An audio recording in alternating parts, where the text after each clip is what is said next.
unique homes is a bit of a challenge, and here in the Lake District with Ashdown Jones, we use something that we find really useful, which is valuing on a price per square foot basis. In this video, I'm going to tell you exactly how you can do it too.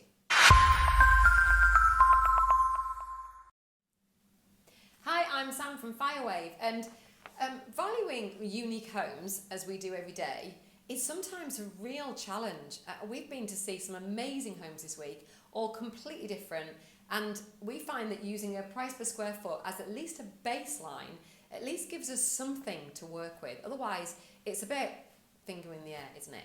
Also, if you've got a very left-brain client, and by that I mean somebody who's analytical, possibly managerial or has owned a big company, somebody who's used to looking at spreadsheets, data, and who relies on information to make big decisions, then actually they're going to love this price per square foot because it gives you credibility and it gives them an understanding of what you're trying to achieve when you put the house on the market, or even when you're just having the discussions about price and what it should be. So it gives them a logical reason that their price might not be right and your price might be right. And now, this is super small, but this is what a price per square foot looks like. This is actually a really long one because it's a very, very unusual house, this, and we had to go a long way, distant from the property to be able to come up with comparables. So on these, we've got for sales comparables, STC comparables, and also sold comparables going back 3 years. How long you go back is up to you. If you've got an area where you've got hardly any sales, you might want to go back 5 years. If you've got an area where you've got tons of sales, maybe a year is enough. But we have had a very odd year, haven't we? So there's going to be a lot of fluctuations. But I'm going to give you the really simple formula so that you can go and do this yourself, preferably with an Excel spreadsheet. And if you'd like the Excel spreadsheet that we use, then ping us a message and we'll get one sent over to you straight away.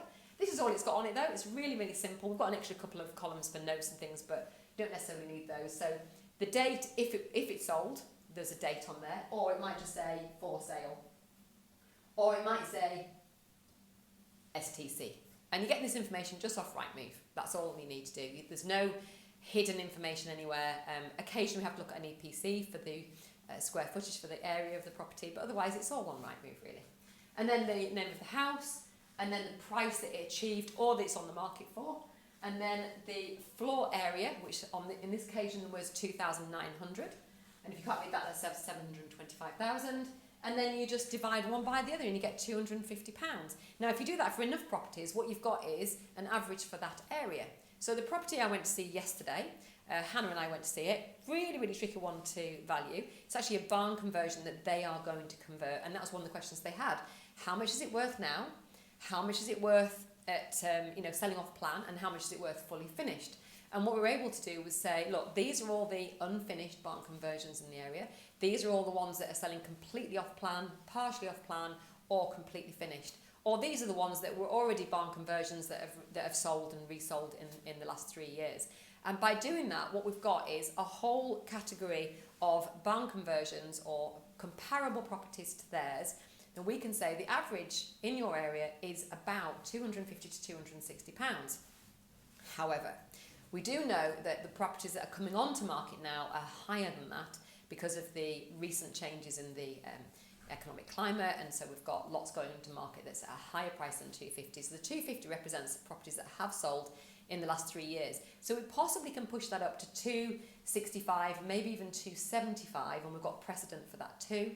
Not the average, but definitely precedent. So we can then say, right, well, you've got 3,000 square feet, let's say £275 per square foot. Tilly will probably work out how much that is. So therefore, we think that this conversion is worth this. Now, you've got pluses and minuses. You've got things like detached, you've got attached, you've got houses with views, no views, you've got houses with land, no land, and there's obviously lots and lots of different variables that you can kind of try and take into account. But ultimately, a surveyor's going to walk around, they're going to use a price per square foot too. Do you want the figures?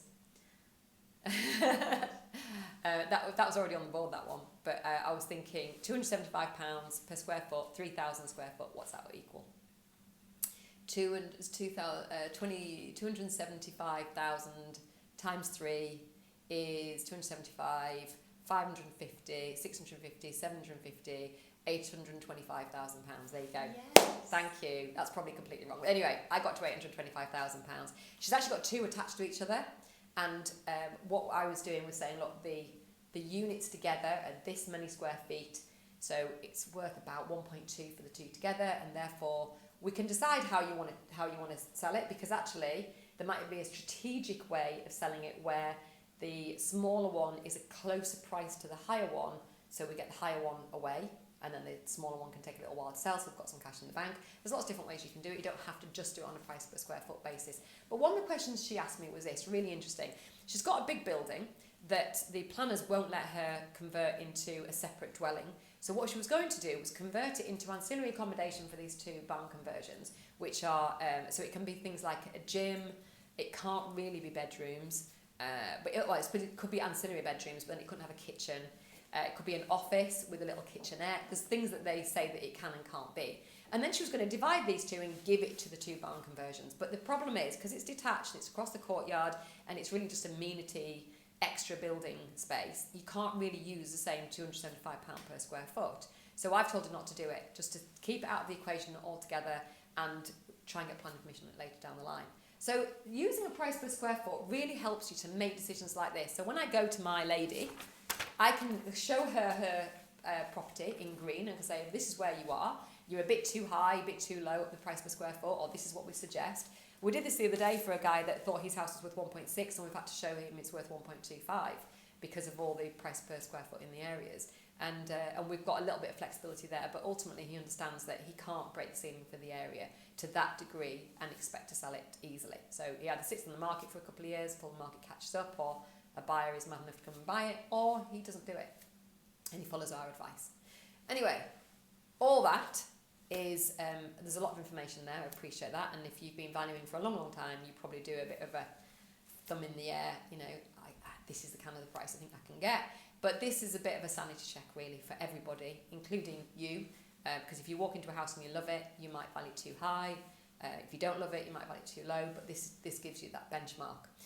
All these kind of things are things that we teach our Firewave members every single week, every single mastermind event that we run, and they find it super useful to be able to have somebody that they can, or a group of people that they can say, how would I value this house? How would you value this land? How would you value this barn? How would you value this this local occupancy property? You know, whatever it is that the challenge is there. Sometimes it just helps to have a group of people. We've got about 130 people in our group now that can help answer that question. So if you're interested in being a Firewave member, you can see that we don't just do content, letters and social media. We do so much more than that. We are really a very valuable resource, not just us, between me and Phil and Ashdown Jones, but actually everybody that's in the group. They all have fantastic knowledge and experience in valuing very difficult houses and lots more besides. So if you're interested in being a member, then we'd love to invite you to at least start the process of checking whether your area is available, because as you might not know, we only work with one client per area, and that means that if you are our client in the area, you get all this fantastic information and none of your competitors do, which hopefully gives you peace of mind. All you need to do is go to this lovely written URL here, which is actually written better than I would write it, which is fire-wave.co.uk/start. At least start the process of finding out if your area is available. We've just been on the phone this morning to somebody who was on the wait list, whose area has just come available, and they're the first people we phoned. So even if your area is not available, make sure you're on the wait list. It doesn't cost you anything to be there, and we'll make sure that your call is the first one we make if somebody else gives up their area. But whatever you're doing today, have a good one, and please do have a great time selling houses, because that's what you're good at, that's what you love, and that's what you're going into this for. Bye for now.